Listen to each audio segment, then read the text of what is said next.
You want to listen to a podcast? By who?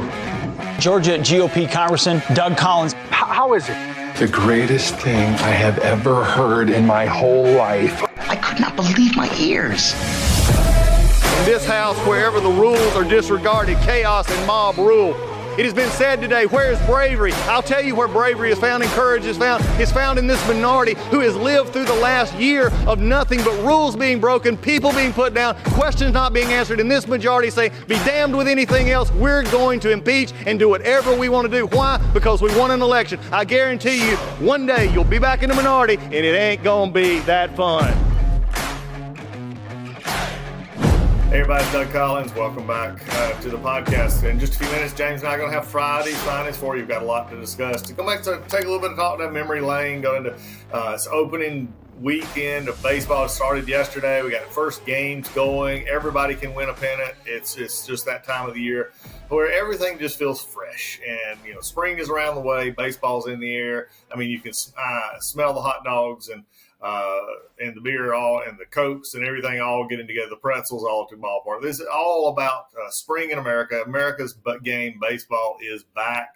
We're going to talk a lot about our thoughts from there and also the predictions and all for our favorite teams coming up as we go. Also, just a lot still going around in the country right now, as you well know from this week. Has been tragedy in Nashville. We've seen, the interesting part of this conversation for me is the mainstream media just basically ignoring the obvious. It is just, we don't talk about the shooter because they are described as transgender. We have sort of downplayed the event. There's not 24/7 coverage of the event. In fact, MSNBC this week has been covering the protest at the Tennessee Capitol. Again, it's just people. The media only need to look to themselves for what is wrong with the depolarization many times in our country, because this is what we're seeing is they only report what they want to put. They only report the slant they want to report the slant with, and they only want to put the bias that they have. And this is, I think, it's dividing our country. It's sad to see in a time in which we should be mourning the loss of life. Instead, you see the mainstream media, AP, Reuters, you see these folks basically ridiculing Christianity, putting out false, stories and bias in these reports themselves. So it's just, again, very frustrating to see what is going on this week. Again, the Biden administration, the only thing you hear from them is again, anything dealing with the gun issue. But yet at the same time, Biden was caught on camera seemingly laughing about the fact that Christians were killed. Kids were killed at a Christian school in Nashville. So again, lots going on. But today we're going to take, Friday, we'll get back into politics later, but we're going to kick in. James and I are ready for baseball. We're ready to talk a little bit of AI and everything else. So just after these messages, we'll be right back with Friday's Finest. Hey, everybody, you know about Legacy Precious Metals. Legacy Precious Metals, you hear from them. We talk once a month. We talk about Legacy Precious Metals, talking about precious metals being part of your portfolio, how they're your navigator. Well, now they're not only navigating in a new way, they're actually giving you a new way to buy gold and silver. In fact, Legacy Precious Metals has developed a revolutionary new online platform that allows you to invest in real gold and silver online. In a few easy steps, you can open an account online, select your metals of choice, and choose to have them stored in a vault or shipped to your door. I'm more of a ship to my door kind of person. I enjoy having them with me, but they can do it either way, and you can now do it online. It gives you real access to a dashboard where you can track your portfolio growth in real time, anytime. You'll see transparent pricing on each coin and bar. This puts you in complete control of your money. This platform is free to sign up for. Just visit legacypminvestments.com and open your account and see this new investing platform for yourself. Gold hedges against inflation and is against a volatile stock market. A true diversified portfolio isn't just more stocks and bonds, but a different asset class. This platform allows you to make investments in gold and silver, no matter how small or large, with just a few clicks. Remember, do as I have done. Go to legacypminvestments.com and get started today. And now you've got a new tool to help you along in your investments.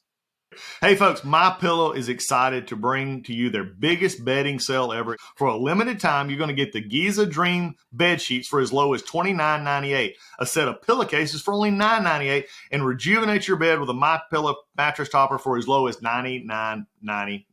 $99.99. Get a mattress pillow topper. Look, they come in all sizes. They got all kinds of stuff. Blankets. They've got duvets. They got quilts. They got comforters. They got body pillows. They got bolster pillows. They got all at big discounts. And also, they're extending their money-back guarantee for Christmas until March 1, 2023, making them the perfect gift for your friends, your family, and for everyone you know. Folks, and just from a personal note here, I have the Giza Dream Sheets. They're on my bed right now. I slept on them last night.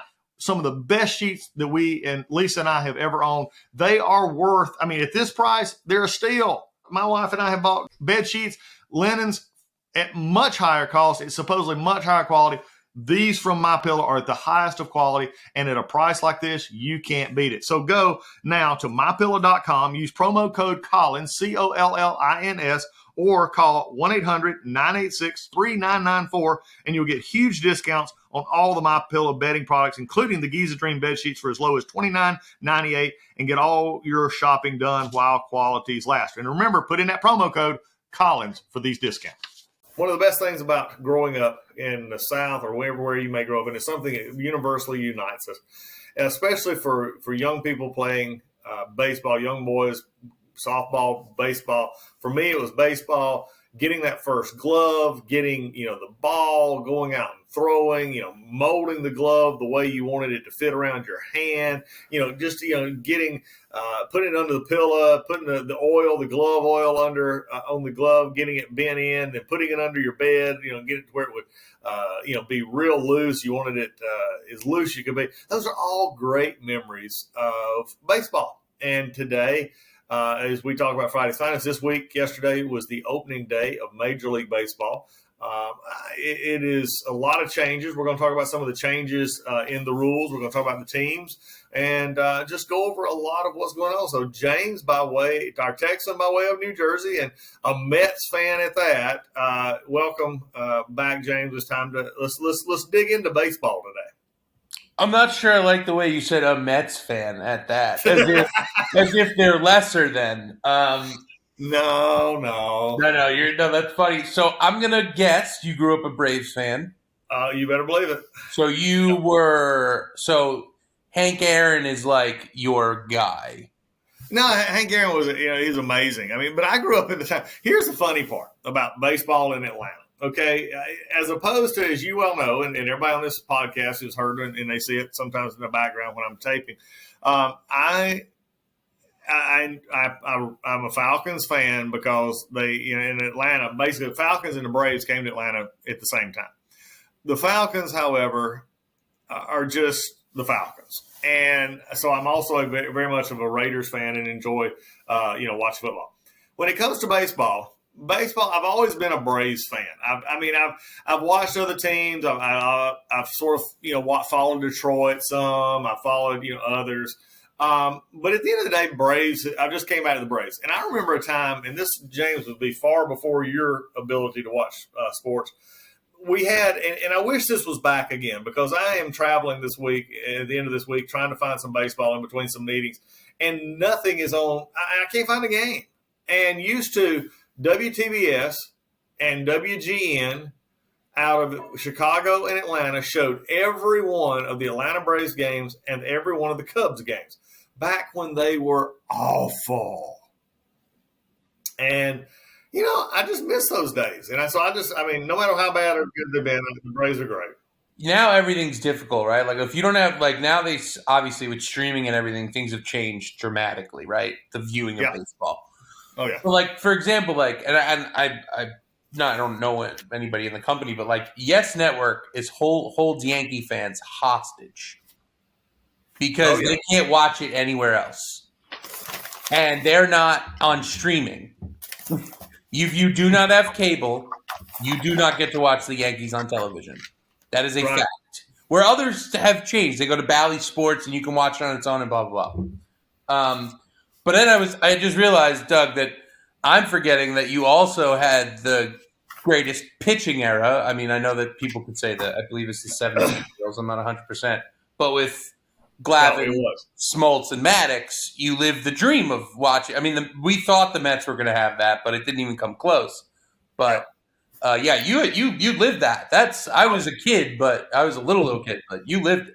No, I lived that. That was back when I'd waited I became an adult before the Braves ever made the playoffs, much less the World Series. And But that must have felt amazing. Oh, it was. It was great. I mean, because I lived through the years, and for our Georgia listeners, and for some of our TBS listeners, really in many ways, and I don't say this, like there's been a lot made of the Dallas Cowboys being America's team and all this stuff, and I don't, buy into that. But for a long time, the Cubs and the Braves, because of TBS and GN, were America's team. I mean, Braves fans were all over the country because on these satellite, the early, cable and everything, they could pick up every Braves game from, no matter where you were located. And in Atlanta, as opposed to, your Mets and the Yankees, which are less than 10 miles apart. The Braves. Yeah, Bronx to Queens. Yeah, the Braves have no inherent competition for a fan base in the Southeast. If you think about it, the closest major league team is almost a tie, and it would be either the Washington Nationals in D.C. or one of maybe the Tampa Bay team. That's the closest. I would say Florida. Yeah, that's the closest we have. I mean, Houston going west, the first team you encounter, depending on how you go, would be St. Louis or maybe the Rangers, Houston. Going north, you'd have Chicago. You start to get into Cleveland, and Cincinnati, of course. But yeah, I mean, we had like a 7-state area down here, relatively that had no competition. If you wanted to watch Major League Baseball, your area, so to speak, it was the Atlanta Braves. And it's funny you mentioned that because, like, obviously everyone in New Jersey, Connecticut, I'm sorry, I don't put Connecticut in our space. It's New Jersey and New York. But a lot of them are houses divided between Mets and Yankees because there's Yankee fans. Usually, Mets fans are people who don't want the stigma of being a Yankee fan, and that started, and then they pass on to their kids and so on and so forth. But back when I was a kid, I was 10 in 2003, 2004. And you'd go to a Mets game and they weren't very good. They had some runs and whatever, but you go to a day baseball game and there's just empty seats everywhere. And if you went to the Bronx at that same time, that place is packed to the gills. And don't get me wrong, Mets fans are coming out and they really do support, and when they're playing well, it's something else. But I have those memories of going to a day baseball game and there's just 10 people in our section and everyone's screaming at them and the cursing, and there's just some guy who didn't get his shot in high school, so he's angry at the pitcher. And it's just it's very funny. Those memories of baseball are Shea Stadium before it changed to City. Oh yeah. And I've been to plenty of Yankee games as well, but just makes I love opening day baseball, and I'm so excited it's back. Well, it is cool. Well, and in Atlanta, I go back all the way to the old Atlanta Fulton County Stadium, and that was the original stadium for the Falcons and the Braves, and before the Olympics came, and we got the quote Turner Field, and now we're out at Truist Park. And as far as the Braves go, the Falcons have moved already now into Mercedes-Benz. But it was that kind of, look, I tell people all the time, I was a Braves fan when the Cubs and the Braves played each other, and both of them tried to lose. I mean, it was just, but you go back to the era of people I grew up with, Glenn Hubbard, Dale Murphy, all of these, folks in Atlanta. And I mean, you can do the same thing going back up to, I remember from the Mets in the late 80s, Darryl Strawberry and, the team, the Miracle Mets, it's always, Seaver kind of time. So it is pretty fun to see. Now, the interesting part is I've been coming to New York a good bit. Of course, you grew up here. I've never been to either stadium. I want to go to I would like to take in some games this summer if I'm going to be up here, especially Yankee, just simply because of the historical nature of Yankee Stadium. But it's funny though. It is, you sort of draw the line up here. It's no, I can't tell you, James, and you of course lived up here, and I don't know if I've ever been in New York, talked to a cabbie, talked to a Nathan's hot dog vendor, or anybody that didn't have an opinion. I ask them, Mets or Yankees, there's always an opinion. Oh, yeah. Yeah. Let me make this clear. There's the unfortunate side of being a Met fan is that you really can't say anything because you have 2 championships and in one of the World Series you went to, you lost to the Yankees in 2000. The Yankees have 87 championships and they have all the prizes, even though it was whatever back then. The point is, though, that the Yankees have everything and we have nothing. But the few things we do have are cherished, and it is very – I mean, look, there are probably more Yankee fans than Mets fans, but they will give you their opinion, and it will be rude no matter what it is. It's never going to be like – it'll be like, screw Aaron Judge for no reason. He's done nothing wrong to that guy, but you hate him because he doesn't play for you. Yeah, it is wild. It reminds me of that old West Wing. We talk about West Wing, the old TV show, a lot. And Toby was from New York, the Comstrat, and he talked about going to a Yankees game. And there's just some great little Yankee quotes in there where he'll say, he said, I've been to, he said, I've been to hundreds of Yankee games. Nothing resembles normal America at a Yankee stadium. No. Well, you want to know how crazy it is? I'm thinking about this now, and I could be wrong. I don't remember. The Yankees, since 1995, the Yankees have never had a losing season? May not, yeah. Think about that. There are people alive never known a season who are pushing 30 who have never seen a losing season from their team. Yeah, well, and here – think about it. That's why they have that arrogance. Oh, yeah. Well, they also have this. Well, look, also you get into the Braves, okay? And we talked about the Braves here for a little bit. I went to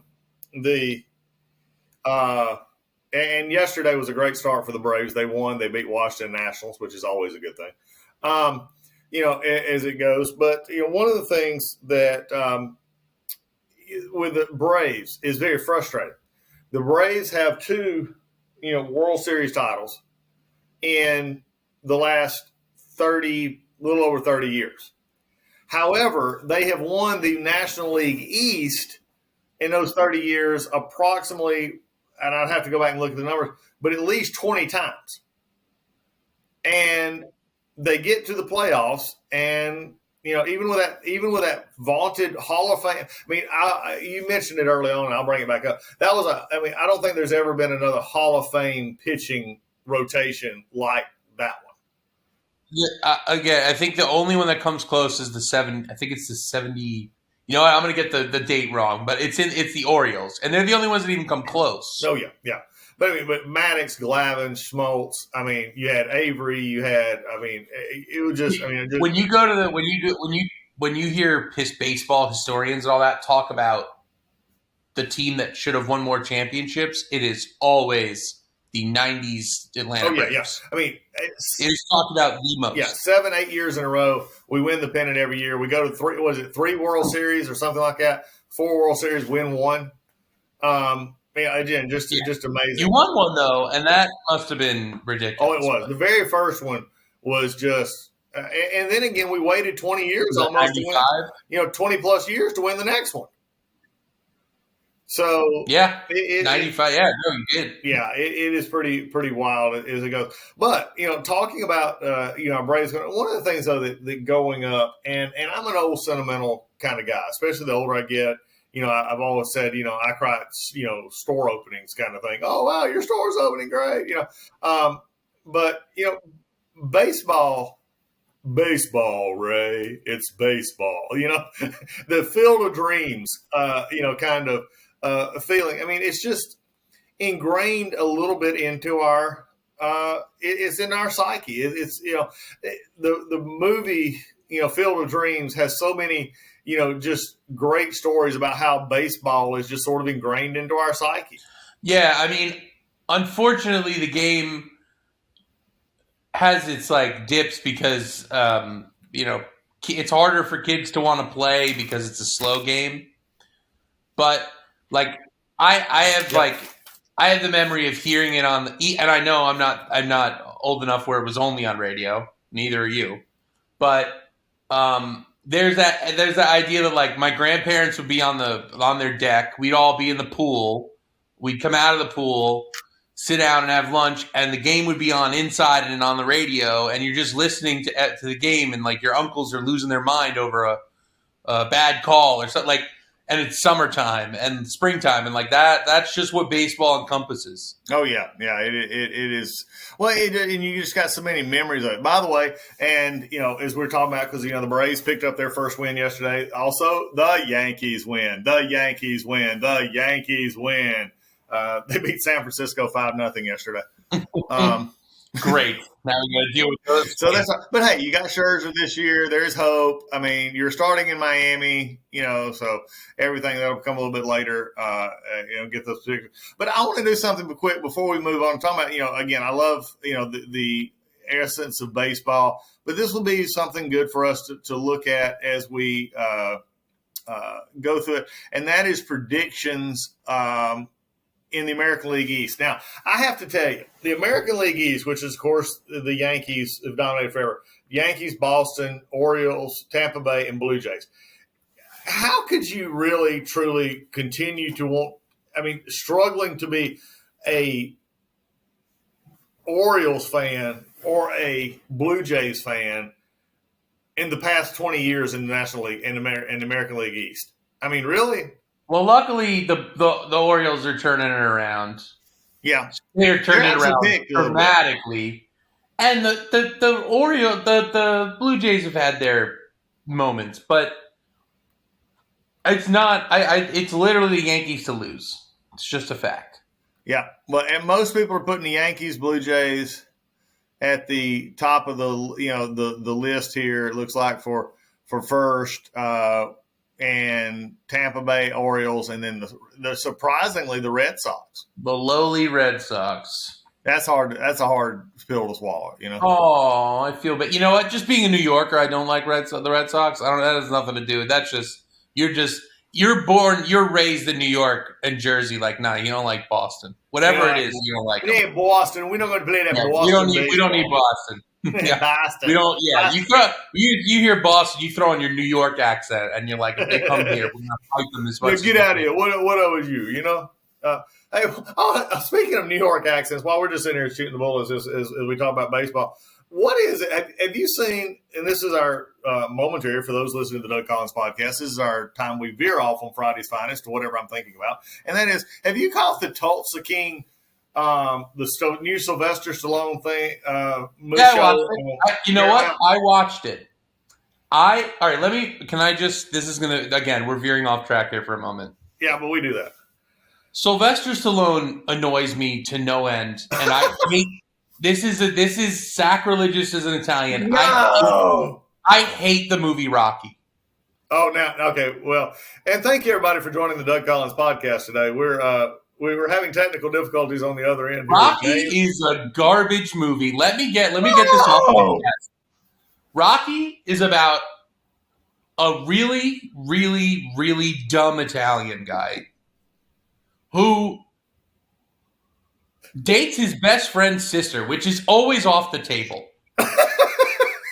His drunk best friend's sister. And then he just walks into this fight out of pity, and nobody even wins the fight. It is dumb. It is a pointless movie.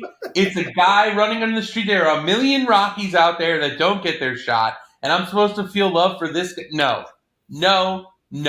Anyway, James. But I know. It's a bad take. I'm aware, and I'll stand by it till I die. Whoa, bad hot take. But then, and it's his voice and everything, and it's just. What do you got against Rocky, James? I mean, go on. Then I watched Tulsa King. I watched it, and if you can get over the fact that he can't speak English, the show is really good. It's surprisingly good. It is good. I was shocked that the show is good. Okay, well, after we all that, now we got unexpected takes on Rocky. We got unexpected takes on it. But the reason I went down this path was, you said put on your Yankee accent. Well, when you hear it about Boston, well, okay, I was going to ask every Southerner's question here to a true Jersey Yankee up here, this part of the world, New York. What is it with how you do it? How you do it? I still use it. When I'm here in Texas, it's just this weird connotation, like, "Oh, you do it." Okay, it's weird. I don't. Again, I'm not going to pretend I know the origins of how you done, but I think it's just easier. Like, again, it's just something that like our uncle said, our grandfather said. Oh, you Now, my grandfather's from Italy, so he's got an accent, so he doesn't have that. But people I grew up around in New York and like North Jersey and stuff like that, they're just like, "Hey, how you doing? What's going on? How you doing?" How you do it? It's one word too. It's how you done. It's not even it's just an amalgam of the words how you doing.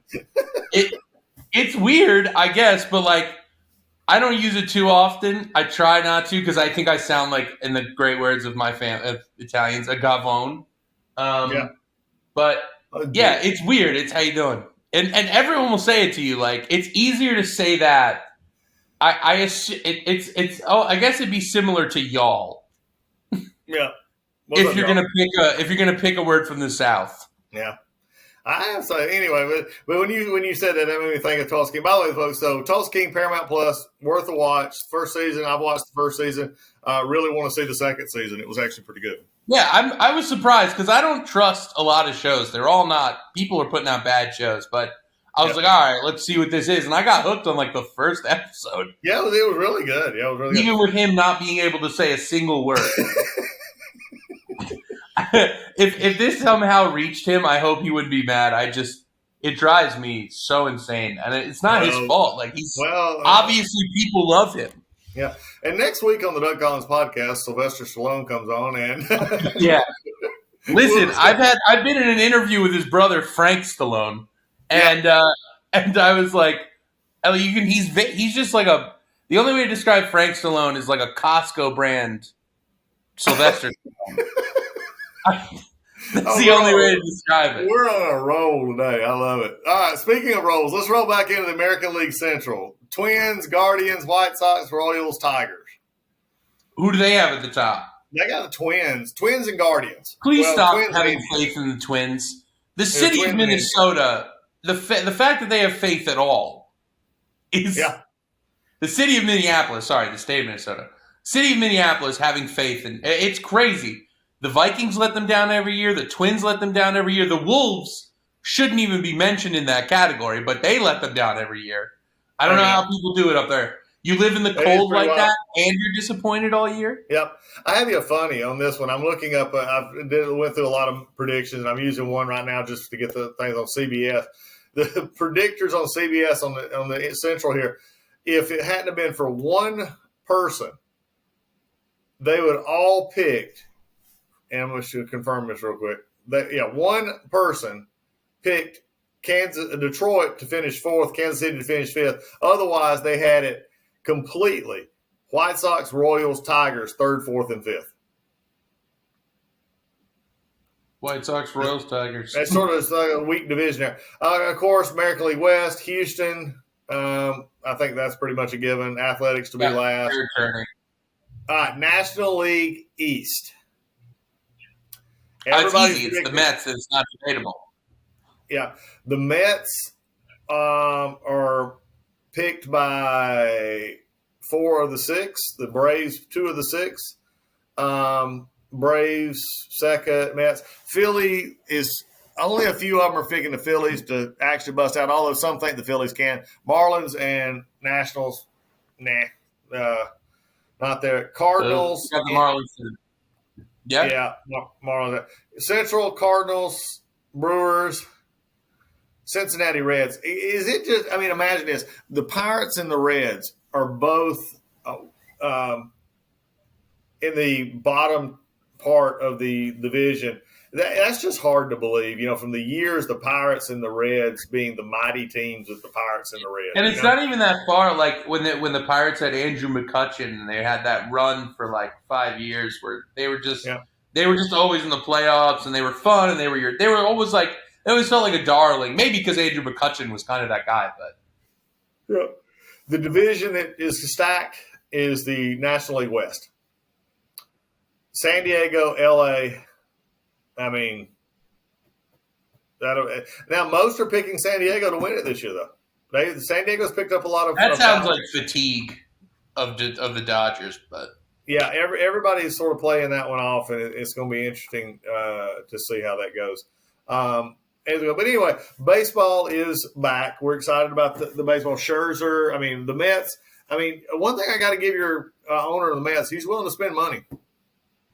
Yeah, he's a trillionaire. He's like, whatever. Who cares about luxury taxes and stuff like that? Just pay him. I want a championship, and I can't buy the trophy itself, so just let me buy the people. Exactly. We're fine. Listen, the Yankees been doing it for years. The Mets are fine with it. We experimented with doing all come out of the farm system with our great pitchers, and now we have none of them left. Yeah, they've been traded all out in the world as they get that.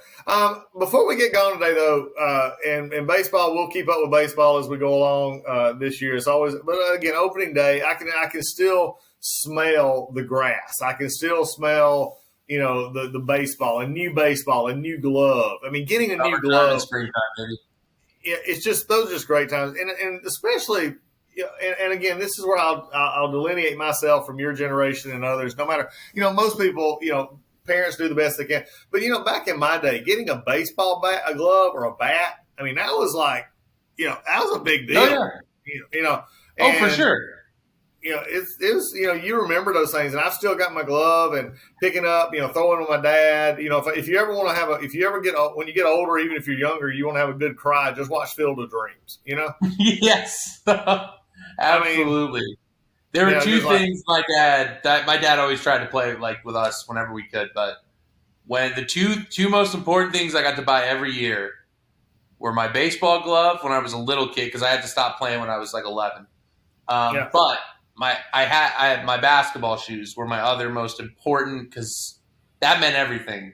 Like, oh yeah, I went to the store, I saved up. Even if I had like a job when I was 13, I would save up for those shoes. My mom would end up paying for them because she's a sweetheart. But I was like, I got to get these. Getting my basketball shoes and breaking them in and getting your glove and breaking it in, those are the two best times as a kid, for sure. Yeah. Well, it is. It's just great times of the year. I want to end on one a little bit different note, but I think we need to throw this in. And it's going to be something we're going to explore, and I'm going to be looking here for folks, listening on the podcast. We're going to get some more information on this AI, the chat GPI, the stuff that you're hearing going around. Interestingly enough, not going to dig deep into this, James, but I think it's interesting enough that now after it being out for less than a year, it really becoming more popular in the last 2 or 3 months, that you have Elon Musk, you have a lot of big time, quote, thinkers, futurists, whatever you want to call them, saying, hey, we need to pump the brakes on this AI stuff. I think most people feel that way. I actually do.